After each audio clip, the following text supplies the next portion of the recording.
Hello BookTube and ShakeTube. So I thought I would post a very late video on Othello because this one was due last week. But better late than never, right? And as opposed to not posting a video, which was actually what I was going to do because I figured I was far too late, I like the idea of this being casual, and whenever we can, we do, right? So today I'm going to be talking about Othello. I really, just for the record, like this edition. This is the second version of the Arden Shakespeare's. And I must admit, they're very nice. They look so much better than the latest ones, but then not judging this book by a cover, are we? So what happens in Othello? Othello is a black man who has been made general of an army. He made the choice of choosing young Michael Cassio as his officer, which I'm assuming is something like a lieutenant. I don't know much about the military. You know, guns, shoot people, that's it. Anyway,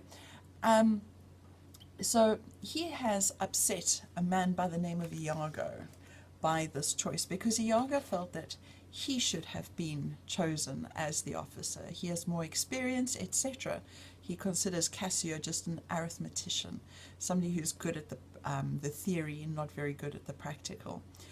Anyway, Othello goes off and, well, he elopes with a young white girl by the name of Desdemona. And that is pretty much where the story starts, because we meet Iago with his friend Roderigo standing outside Desdemona's house to wake her father up to inform him of the elopement that has just gone on. I'll get back to this point in a moment.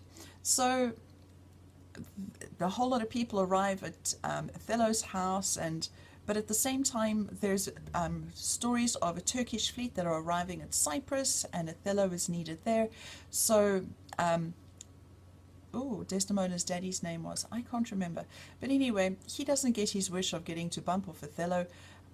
Othello gets sent off to Cyprus to go and fight the Turks. However, as luck would have it, a storm takes out the Turks, and Othello is in Cyprus with Desdemona, Iago, and Cassio for Iago to now plot his revenge. And when we talk about revenge, we mean revenge, because I do not think that there is a colder character in literature than Iago. Well, there probably is, but you know, this man, if villains were weapons, he would be the nuclear bomb of weapons, because of bad guys, because this man has no conscience. To get his revenge on Othello, he plans that Cassio should be killed. He kills off Roderigo himself, who he had used and manipulated into following him on this, well, doing his dirty work, I should say, in this quest. He plans on Desdemona's death, which he accomplishes. He completely and utterly discredits and humiliates and destroys Othello, and then, just to put the cherry on the cake, kills his own wife. So yeah, Iago, cold, heartless, horrible man. But well, that was pretty much the synopsis. Done with that discussion on Iago. Now, there's been quite a lot of commentary about the fact that the plot in Othello is hard to buy. And I get that. When in the past, when I've read this, because I've studied this book 2 or 3 times already, and I never noticed how the pacing was off. And I suppose that's when you take a term or something to read a book, you don't really notice that it was just yesterday or the day before that they got married, and how on earth could you be so jealous that you're going to respond to such a drastic extent. But yeah, Othello does. So that part aside, I really have to say that I enjoyed Iago. I know you're not supposed to enjoy the bad guys, but I really did, because this guy was on a mission. He was a true psychopath. He didn't give a toss about anybody. When Roderigo is injured fighting Cassio, where he was supposed to kill Cassio, no problem to Iago. He just goes and kills Roderigo, and then later goes, oh, it was Roderigo. It was too dark, I couldn't see. Yeah, nice guy. Othello's character is interesting as well, because he is a man with so much credit, so much renown. He's really honorable, and everybody considers him to be thus. in the beginning of the play, every time people talk about Othello, they use glorious adjectives. You know, they really, truly, you know, bolster this man and who he was. And then he just wrecks it over such jealousy. Um, it is questionable as to how he could have fallen for this. But yeah, I like Othello, the play, because of Iago. I don't think I could claim I liked it for Othello.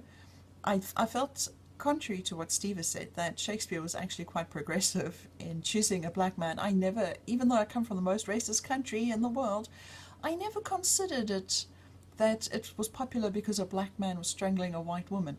I never thought it that way. I always considered Othello to be an honourable man who, just like every other heroic character in Shakespeare's tragedies, gets swayed and misled and has a tragic flaw. I mean, look at Macbeth. Well, that's going to be next week, I think. It's King Lear today. I'm still reading it. And Macbeth next week. I mean, look at Macbeth and what he got up to.